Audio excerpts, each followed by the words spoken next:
Hello everyone. आज बात करते हैं बिगेस्ट मिसकंसेप्शन ऑफ एस्ट्रोलॉजी। सबसे बड़ी बात यह है कि आज भी remedy, switch words, angel words, मंत्र, साधना, अघोरीज जितना यूट्यूब पर है। टेक्नोलॉजी का फ़ायदा तो है कि मैंने तो देखिए सब कुछ ऑनलाइन ही पढ़ा है, सारे गुरुओं को सुना है, ये प्लस पॉइंट है। नेगेटिव क्या है कि आज भी वही सब चल रहा है जो पहले था। रेमेडीज़, लोग रेमेडी पर विश्वास करते हैं, फिर एक कहावत बना देते हैं कि इससे प्रारब्ध कम नहीं होंगे, प्रभाव कम हो जाएगा। यही एक लाइन सुनते सुनते मैं यहाँ तक पहुँची हूँ और ये बात सत्य है। कोई किसी की डेस्टिनी नहीं बदल सकता। आप स्विच वर्ड कर लीजिए, चाहे आप एंजल कार्ड्स उठा लीजिए, चाहे आप जेमस्टोन पहन लो, जो लिखा वो जन्म का लिखा हुआ है। हम अच्छा सुनने के लिए रहते हैं। ज़िंदगी टास्क है, इसीलिए सारा दारोमदार 6 हाउस पर है। 6 हाउस का डिस्पोजिटर जहाँ पर जाएगा वहाँ का प्रारब्ध है और प्रारब्ध को काटना पड़ता है। आप लोग आज भी जेमियोलॉजी पर विश्वास करते हैं। मैडम कोई उपाय बता दीजिए। अभी भी आते हैं लोग। मैंने कहा पहले आप सत्य तो सुन लीजिए, उपाय तो बाद की बात है, क्योंकि डिसीज़न आप बच्चों ने लेने हैं। यथार्थ और सत्य बताकर चलती हूँ कि पहले अपना सच सुन लीजिए, उसके बाद अगर आपके मन में कोई क्वेश्चन बचता है आप ज़रूर पूछिए। 12 से ऊपर क्वेश्चन नहीं है, लेकिन अगर हम किसी गुरु से जुड़ते हैं, मंत्र से जुड़ते हैं, यंत्र तंत्र, जितनी रेमेडीज़, पूजा पाठ, ये आपकी भावना है, स्वेच्छा है। पूजा पाठ कौन कराएगा? जिसके पास पैसा होगा। नेचुरली सी बात है। जेमस्टोन कौन लेगा? बिना पैसे के क्या कोई चीज़ आती है? वास्तु की रेमेडी कौन कराएगा? एक वास्तु की विजिट 3 से 3.5 लाख की है, कौन कराएगा? जिसके पास पैसा होगा। फिर न्यूमरोलॉजी आ जाएगी, नई नंबर आप नेम में करेक्शन कर लीजिए। मैं उससे क्या हो जाएगा? मैंने आज तक नाम तक नहीं पूछा किसी का, सीधा date of birth, time, place क्या है। लोग आके, मैं नहीं, मुझे नाम से कोई मतलब नहीं है, कोई भी हो, मुझे सिर्फ टाइम से मतलब होता है, नाम से मतलब नहीं होता। आज का न्यूमरोलॉजी है, नंबर 4 वाले ऐसा करेंगे, नंबर 5 वाले करेंगे, उनका क्वेश्चन नहीं है, उनका समस्या है, उनकी लाइफ में समस्या है, इसीलिए वो एस्ट्रोलॉजर के पास आया और एस्ट्रोलॉजर के पास आंसर नहीं है अभी तक। क्यों? सिर्फ और सिर्फ रेमेडी है, उस पर खुश हो कर बताना। मैंने क्या बोला था? अभी ये एकदम से चला है ना ट्रेंड स्विच वर्ड्स का, 4 दिन में देखना। जो आजकल सबसे ज़्यादा वर्ड्स यूज़ कर रहे हैं, अगर इसको बोलो तो इसको अच्छा हो जाएगा, इसको बोलो तो इसको अच्छा हो जाएगा, इसको बोलो तो इसको अच्छा हो जाएगा। मैंने कहा नहीं, आता है एक बूम आता है, होने दो। अब अगर वीडियो रील्स घूमती रहती है, उसके नीचे इतनी मैं आपको अब्यूजिव लैंग्वेज उनके लिए यूज़ करी हुई है, तो वो एस्ट्रोलॉजर ही चाहे लाल किताब पढ़ के बैठे, मुझे अच्छा नहीं लगा। क्योंकि मैं बोलती हूँ ना कि एस्ट्रोलॉजर छूटे हो सकते हैं, एस्ट्रोलॉजी तो सत्य ही है।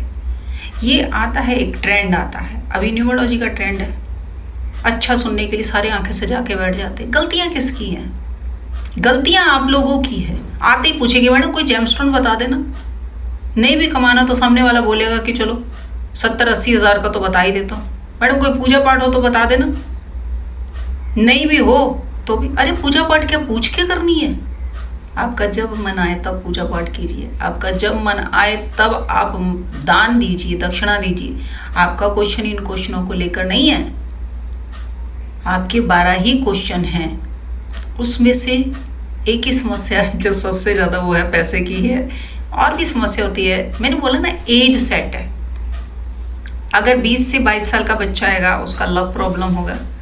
22 से 25 साल का बच्चा आएगा, उसका इस समय एंट्रेंस एग्ज़ाम हो रहा होगा और वो कॉन्शियस होगा अपनी जॉब को लेकर।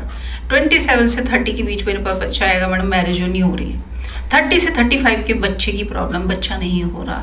35 के बाद अगर कोई बिजनेस में मुझसे जुड़ रहा है तो वो काय के लिए? पैसे के लिए। किसी ने लोन लेना होगा, किसी की प्रॉपर्टी बननी होगी, इसके ऊपर के क्या क्वेश्चन है? और उसके लिए आप वेट करते हो चमत्कारों का। खुश होने के लिए आप बैठ जाते हो वीडियो सुनने के लिए। आपके क्वेश्चन पहले भी यही थे, आज भी क्वेश्चन है। सबसे पहले कि अपनी क्वेश्चन पर पकड़ बना के रखो कि आपका क्वेश्चन किस चीज़ को लेकर है। धाराओं को लेकर है। ये सब छोटी छोटी धाराएं हैं, न्यूमरोलॉजी है, टैरो है और वास्तु है, पामिस्ट्री, जो भी है। गूगल तो आज इतना वास्ट है कि सब पामिस्ट्री करने बैठ जाएंगे। तो अभी मेरी किसी से बात हुई, कहता मैडम इतनी बार मैं एस्ट्रोसेज पर कुंडली दिखा चुका हूँ, 3 वीक्स से वो दिखा रहे थे कि मुझे कुंडली याद हो गई, अब आप आगे बताइए। मैं कहनी मुझे कुछ नहीं, मुझे तो पैसा देखना है। समस्या अगर पैसा है तो मैं पैसा ही देखूंगी, बाकी चीज़ तो मैं देखूंगी नहीं। आता है गवर्नमेंट जॉब का, जो हाईली क्वेश्चन है पैसे के बाद, क्योंकि बहुत लोग पॉजेसिव होते। क्यों? क्योंकि उनको रिस्क नहीं लेना लाइफ में, सेफ साइड चलना है कि एक बार नौकरी लग जाए बस, फिर तो टिल एंड तक रिलैक्स। कोई मिसकंसेप्शन नहीं है एस्ट्रोलॉजी। एस्ट्रोलॉजी शिव पार्वती संवाद है, जो सतयुग से हमारे पास सिर्फ और सिर्फ 0.0001% भी नहीं है। पहले तामपत्र होते थे, कितने बच्चे होंगे, उसके बाद हमारे पास कितना आया होगा, उसके बाद हमने कितना झूठ बोला होगा। हमारे अंदर सच सुनने की ताकत है नहीं। हमेशा कहती हूँ कि अपना एक बार सच सुन लीजिए, शायद 1 साल दुखी रहेगा इंसान, 2 साल, 3 साल, लेकिन बदलना आपने है। आप कहीं भी जाते हो ना, किसी गुरु के पास भी जाते हो, किसी मंदिर में जाते हो, कोई पूजा कराते हो, पाठ कराते हो, वो आपकी भावना है। जेमस्टोन पहनते हो तो आपकी स्विच है, क्योंकि किसी ने कॉम्बिनेशन नहीं पड़े हुए। मैं ही अपनी बात बताती हूँ कि मेरे साथ जब मेरा सेशन था तो हम 5 स्टूडेंट थे, 3 तो पंडित जी थे। कह रहे कुछ नहीं पढ़ना इसमें, लग्नेश, पंचमेश और नवमेश का जेमस्टोन पहना दो। और मुझे ये रिसर्च करने में कितने साल लग गए, 4 साल, कि जेमस्टोन किनको पहनाना चाहिए और किस योग कारक प्लैनेट को, क्योंकि हर प्लैनेट में हमें पैसे का भाव ही तो देखना है। अगर वो षट बल में कम होगा तभी, और उसके बाद भी उसका कॉम्बिनेशन क्या होगा, 6, 4, 11। क्योंकि वो अगर जेमस्टोन इतना हाई रिस्क लेकर इतने पैसे खर्च के पहन रहा है, क्या एक होप के साथ पहन रहा है। आज आता है मैनिफेस्टेशन का, मैनिफेस्ट होती हैं चीज़ें। इसकी एग्जांपल तो मैं ही आपके सामने बैठी हूँ कि सिंपल सा क्वेश्चन मेरा था अंतरात्मा में कि मैं इतनी बीमार क्यों रहती हूँ। कितना सिंपल सा क्वेश्चन लेकर मैं चली और देखिए मैनिफेस्ट हो गया। 94 से मैं एक ही क्वेश्चन पूछ रही थी और 2009 में जाकर मैं एस्ट्रोलॉजी में आई। उसके बाद भी मुझे सत्य किसी ने नहीं बताया। ऐसा नहीं कि इससे पहले मैं एस्ट्रोलॉजर्स के पास मेरे हस्बैंड नहीं गए, मैं तो नहीं जाती थी, सच में बताऊँ 2 बार ही गई हूँ। तो कौन सी ऐसी पूजा पाठ है या कौन सा ऐसा जेमस्टोन है जो, या कौन सी ऐसी रेमेडी है जो मैंने नहीं की, क्योंकि मुझे तो ठीक ही होना था। लेकिन सत्य तक मैं अपने आप पहुंची। उसके बाद भी क्या आ गया, पेशेंस आ गया, अपने मेरे मन के अंदर ही आ गया।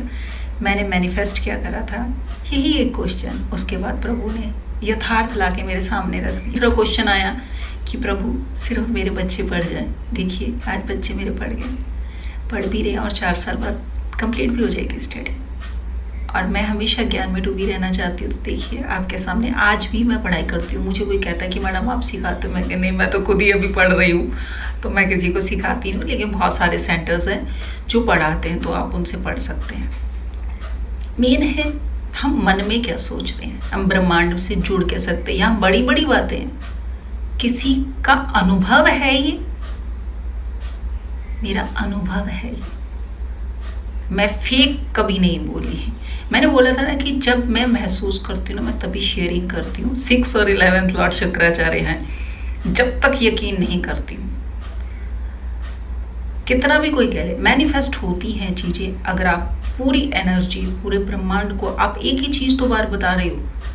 और पहले मैंने सिर्फ कहा था कि मैं बीमार क्यों रहती हूँ। फिर जब मैंने 8 पद्धतियाँ कर ली थी, मैंने कहा प्रभु यथार्थ कहाँ पर है। ये यात्रा थी मेरी, सत्य क्या है मीन्स। उसके बाद फिर सारी मेरी रैपिड फायर 4-4 सेमेस्टर मेरे इकट्ठे चले और मैं सब पर बैठ के रिसर्च करी। इस बात में मुझे बहुत टाइम लग गया, लेकिन हाँ ठीक है, मैनिफेस्ट हो गया, सत्य को पा ली। उसके बाद क्या क्वेश्चन था कि काश पब्लिक सुन लेती, अब जाके मैंने ये प्रभु से बोला कि नहीं, अब मैं पब्लिक से जुड़ना चाहती हूँ, सत्य और यथार्थ को सामने लाना चाहती हूँ कि एस्ट्रोलॉजी तो सच ही है, आप लोग सच नहीं सुन पाओगे। इसीलिए आप एस्ट्रोलॉजी का जो भी मिसकंसेप्ट है उस कॉन्सेप्ट को आप राइट वे में रखिए कि नेगेटिव और पॉजिटिव दोनों साइड्स होती हैं।